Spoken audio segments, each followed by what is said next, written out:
நமஸ்தே. பெரியவா சரணம்.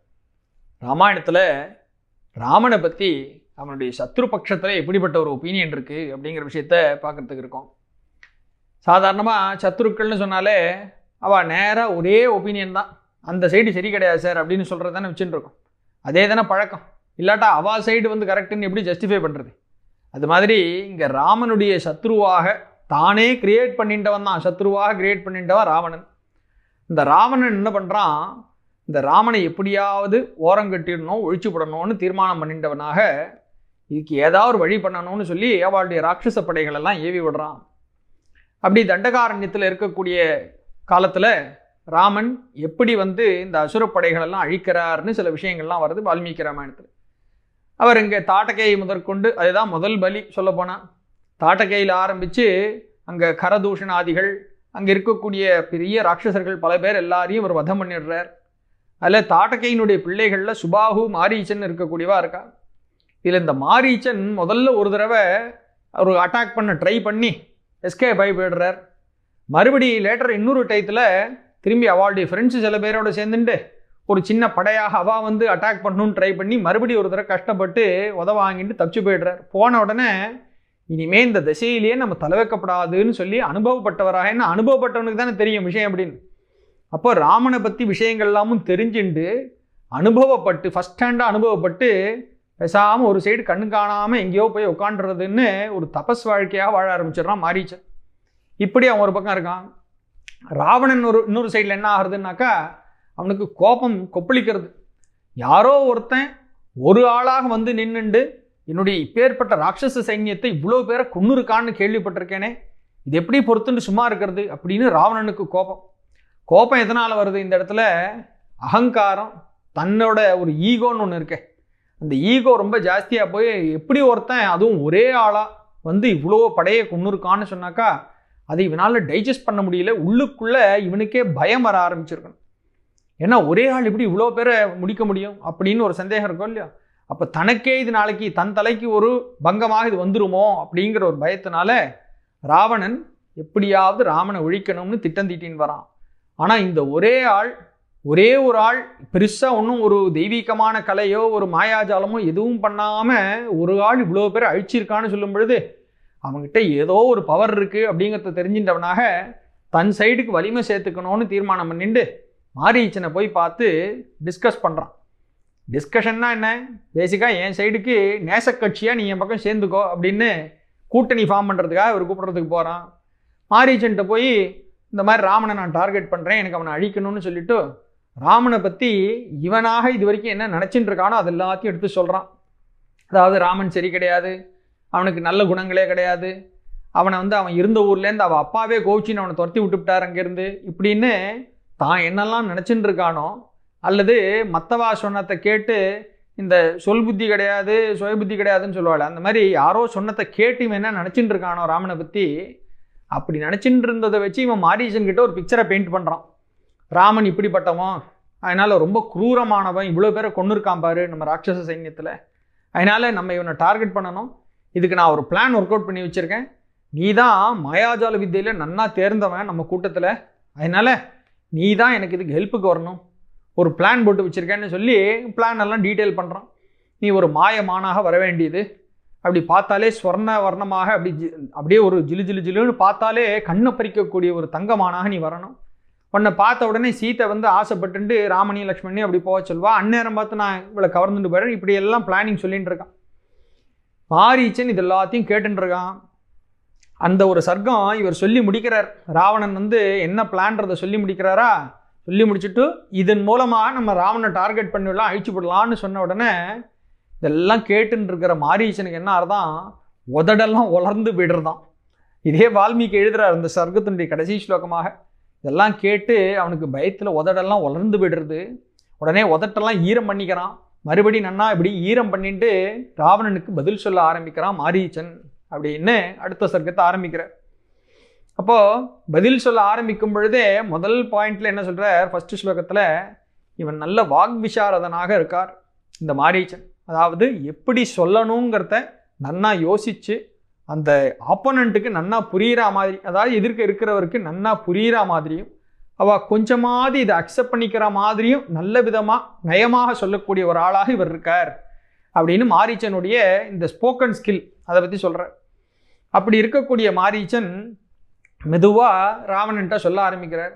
ஹே ராஜன், நான் இப்போ உங்ககிட்ட சொல்லக்கூடிய விஷயமெல்லாம் உன்னுடைய நன்மையை உத்தேசித்து எது உனக்கு நல்லதை பயக்குமோ அப்படிப்பட்ட விஷயத்தை மாத்திரம்தான் உனக்கு சொல்கிறேன்.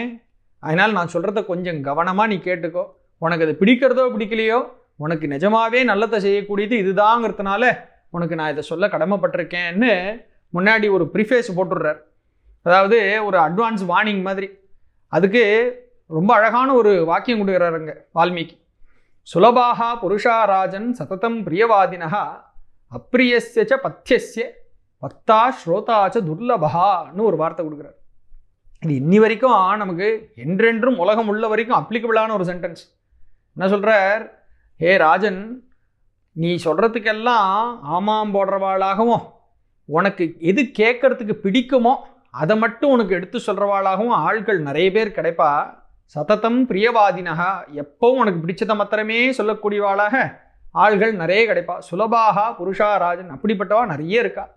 இன்றைக்கி கார்பரேட் லாங்குவேஜில் எஸ்மென்னு சொல்கிறோமே, அவள் தான் பாஸ் என்ன சொன்னாலும் ஆமாம் சார் ஃபஸ்ட் கிளாஸ் சூப்பர் உங்களை மாதிரி ஐடியா கிடையாதுன்னு சொல்கிறவா. அது மாதிரி இருக்கிறவா நிறைய கிடைப்பா. ஆனால் அப்பிரியஸ்யச்ச பத்தியஸ்ய, உனக்கு கேட்கறதுக்கு பிரியமில்லாத ஒரு விஷயமாக இருக்கலாம்.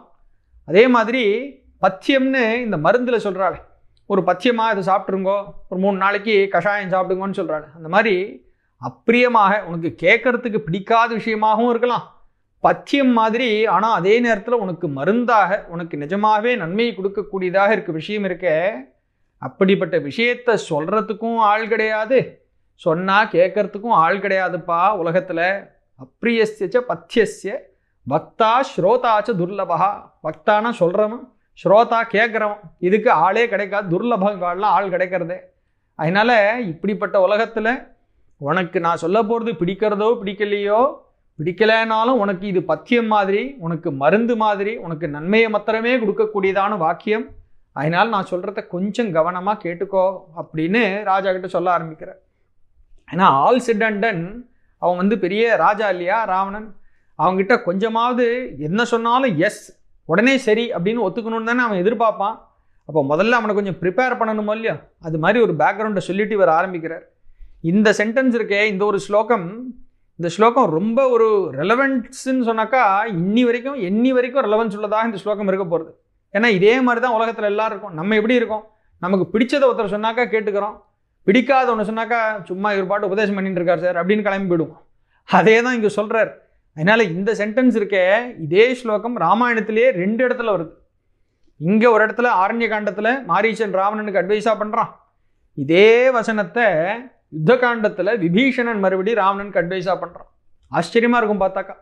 2 தடவை இவ்வளோ டிஃப்ரெண்ட் ஸ்பாட்டில் 2 பேர் ரொம்ப தெளிவாக இவனுடைய நன்மையை கருதி சொன்னாலும் இவனுக்கு புத்தியில் அது ஏறலைன்னு சொன்னாக்கா நீ எப்போ பண்ண பார்ப்போம் அப்படின்னு தான் நம்ம தெரிஞ்சுக்கிறோம்.